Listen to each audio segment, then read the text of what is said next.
आज मैं आप लोगों के साथ बात करूंगी कि हम डे टू डे लाइफ में बहुत सारी इमोशनल अटैचमेंट्स का शिकार होते हैं। वो अटैचमेंट हमें हमारे काम से भी हो सकती है, वो अटैचमेंट हमें किसी फ़र्द से भी हो सकती है, वो अटैचमेंट हमें अपने गोल से भी हो सकती है। और जब हमारी इमोशनल अटैचमेंट्स हमें उस हद तक ले जाती है जहाँ पर ये प्रॉब्लम क्रिएट करे, तो उनके सॉल्यूशंस के बारे में बात करना बहुत ज़रूरी होता है। तो इस वीडियो में मैं आप लोगों के साथ कुछ ऐसी टिप्स शेयर करूँगी कि आप अपनी इमोशनल अटैचमेंट को किस तरह से रिकवर कर सकते हैं।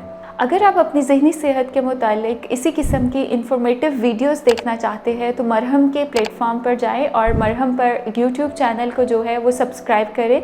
आपको इस किस्म की इंफॉर्मेटिव वीडियोस जो होगी उनकी अपडेट्स मिलती रहेंगी।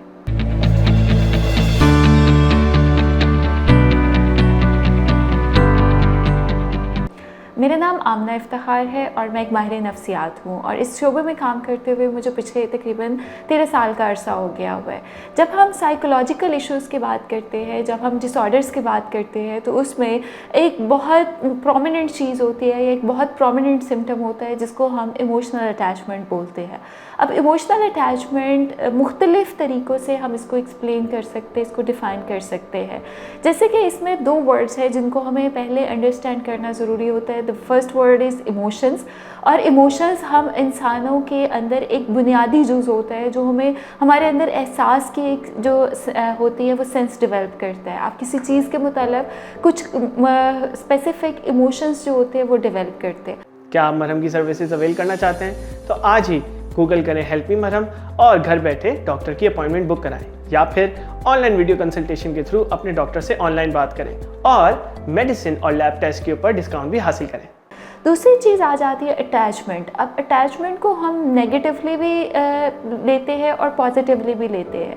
पॉजिटिव अटैचमेंट होती है कि जब वो आपको फ्रूटफुल वे में आपको कुछ बेनिफिट्स दे रही होती है, और नेगेटिव अटैचमेंट्स होती है जिनसे निकलना मुश्किल हो जाता है या वो आपको सम टाइम एक इस तरह की स्टेट में ले जाते हैं जहाँ पर आप पैथोलॉजिकल एडिक्शन की तरफ या आप उसकी डिपेंडेंसी की तरफ जो होता है वो जाना शुरू हो जाते हैं। तो आज इस वीडियो में मैं आप लोगों के साथ बात करूँगी कि किस तरीके से आप अपनी इमोशनल अटैचमेंट को सबसे पहले अंडरस्टैंड कर सकते हैं कि कहाँ पर वो हेल्दी है और कहाँ पर वो अनहेल्दी है। एंड वेरी इंपॉर्टेंट, वो लोग जो अपनी इमोशनल अटैचमेंट की वजह से या अपनी इमोशनल डिपेंडेंसी की वजह से या अपने इमोशनल इश्यूज़ की वजह से सफ़र कर रहे हैं, एंजाइटी का शिकार है, डिप्रेशन का शिकार है, या उनकी जो वर्क रिलेटेड परफॉर्मेंस है वो सफ़र कर रही है, तो ये वीडियो एंड तक ज़रूर देखिएगा। मैं आप लोगों के साथ एक ऐसी यूज़फुल टिप शेयर करूँगी कि किस तरीके से आप अपनी इमोशनल अटैचमेंट को जो है वो रिवाइज़ कर सकते हैं, आप अपने आप को इमोशनल अटैचमेंट से बाहर निकाल सकते हैं। जब हम इमोशनल अटैचमेंट की बात करेंगे तो पहली चीज़ आती है, हमें बहुत जल्दी जो इमोशनल अटैचमेंट होती है वो पर्टिकुलर रिलेशंस के साथ, पर्टिकुलर जगहों के साथ, या कुछ ऐसे आपके फ्रेंड सर्कल होता है जहाँ पर आप अपने आप को इमोशनली अटैच फील कर रहे होते हैं। अब emotional attachment is somehow a positive concept कि आप कहीं पर अपने आप को एक कनेक्शन में फ़ील करते हैं, कहीं पर आप अपने आप को कनेक्टेड फील कर रहे होते हैं। लेकिन एक हमारे साइकोलॉजिकल कॉन्सेप्ट होता है, या बीइंग द साइकोलॉजिस्ट हम देखते हैं जब किसी भी अटैचमेंट की, जब किसी भी जगह पर आपके इमोशन की जो वल्नरेबिलिटी होती है या आपके इमोशन की इंटेंसिटी होती है, जब वो इंक्रीज़ हो जाती है तो वो आपको नेगेटिव या एबनॉर्मल साइड पर लेकर जाती है।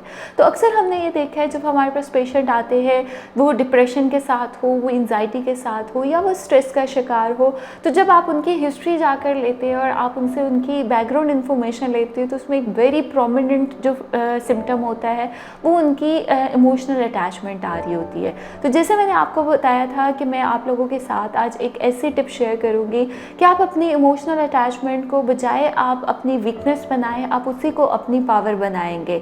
तो इसलिए भी एक्टिव और आपने ये वीडियो एंड तक ज़रूर देखनी है। अब जहाँ पर इमोशनल अटैचमेंट नेगेटिव होती है वहाँ पर हमारे अंदर एक सेंस ऑफ इनसिक्योरिटी आती है कि आपको लग रहा होता है कि अगर आपकी इमोशनल अटैचमेंट जैसे आप एक्सपेक्ट कर रहे हैं वैसे नहीं हो रही या वैसे नहीं चल रहा आपका रिलेशन, तो आप उससे नेगेटिवली इफ़ेक्ट होना शुरू हो जाते हैं। तो अक्सर लोगों के अंदर जो है वो नेगेटिव इमोशंस आते हैं जिसमें उनको लग रहा होता है कि शायद वो कमतर है, शायद वो इस काबिल नहीं है कि उनके साथ जो है लोग अटैच हो या उनके साथ अपने आप को इमोशनली कनेक्ट करें।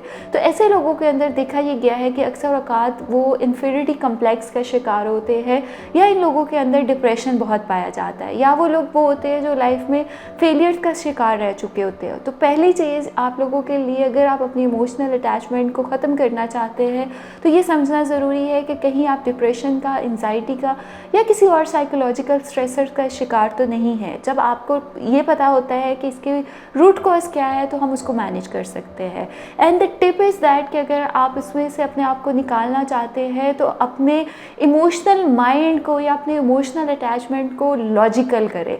जहाँ पर आप अपने बिलीफ सिस्टम पर काम करते हैं, जहाँ पर आप अपने थॉट्स पर काम करते हैं, अगर आप अपने आप को ये मैसेज देते रहेंगे कि मैं इससे नहीं निकल सकता या मैं इस चीज़ को नहीं ओवरकम कर सकता, तो आपका माइंड आपके इमोशंस ऐसे पैदा कर देगा कि आप उसमें से नहीं निकल सकेंगे।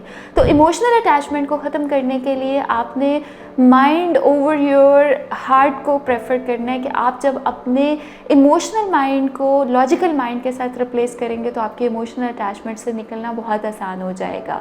तो होपफुली ये वीडियो आपको कुछ गाइडलाइन ज़रूर देगी कि आप अपने आप को अंडरस्टैंड करें और अपने इश्यूज़ को रिजॉल्व करने की तरफ जाए। और अगर आपका कोई क्वेश्चन हो, आपकी कोई क्वेरी हो, तो आपने कमेंट सेक्शन में हमें ज़रूर बताना है ताकि हम आपको आपके इन क्वेश्चंस को एड्रेस कर सकें।